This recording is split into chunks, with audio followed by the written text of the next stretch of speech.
ആറ്റുകാൽ പൊങ്കാല കഴിഞ്ഞ് ഒരാൾക്ക് ഒരു ക്ഷമാപണം നടത്തേണ്ടി വന്നിരിക്കുന്നു. നടി അന്ന രാജനാണ് വസ്ത്രധാരണത്തിന്റെയും മറ്റും പേരിൽ നേരിട്ട വിമർശനത്തിൽ മാപ്പ് പറയുന്നത്. ശുദ്ധമായ ഭക്തിയോടെയാണ് പൊങ്കാലയിട്ടത്. എന്നാൽ ആ നിമിഷത്തിൽ ചില അനാവശ്യ വീഡിയോകൾ പങ്കുവെക്കപ്പെട്ടപ്പോൾ അത് വേദനയായി.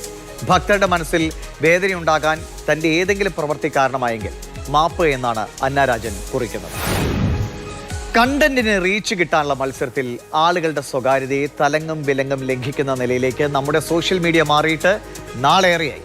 PR-ന്റെ പേരിൽ സമ്മതത്തോടെ പകർത്തപ്പെടുന്നതും ഉണ്ടാകാം. ഒപ്പം പാപ്പരാസി സ്വഭാവത്തിലുള്ള വീഡിയോ പകർത്തലുമുണ്ട്. ഇതിൽ അതിർവരമ്പിടേണ്ടത് ഓരോ വ്യക്തിയും തന്നെയാണ്. വീഡിയോ എടുക്കാൻ താല്പര്യമില്ല എങ്കിൽ അത് തുറന്നു പറഞ്ഞവരെ പിന്തിരിപ്പിക്കുക.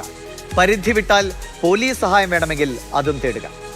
ഇത്തരം കണ്ടന്റുകൾ നിറച്ച് ലൈക്കും റീച്ചുമുള്ള പേജ് വേണ്ട എന്ന് നടത്തിപ്പുകാർ ആലോചിക്കണം. അതിന് ഒരു സാധ്യതയുമില്ല. പിന്നെ ആകെയുള്ളത് നിയമപരമായ പരിരക്ഷയാണ്. അതിൻ്റെ പ്രായോഗിക ബുദ്ധിമുട്ടുകൾ നമ്മൾ എത്രയോ കണ്ടുകൊണ്ടേയിരിക്കുന്നു. അതിനാൽ ഇത് നിങ്ങളുടെ ചോയ്സാണ്. മാറി നിൽക്കണോ അതോ ഈ ബഹളത്തിൽ മുങ്ങണോ?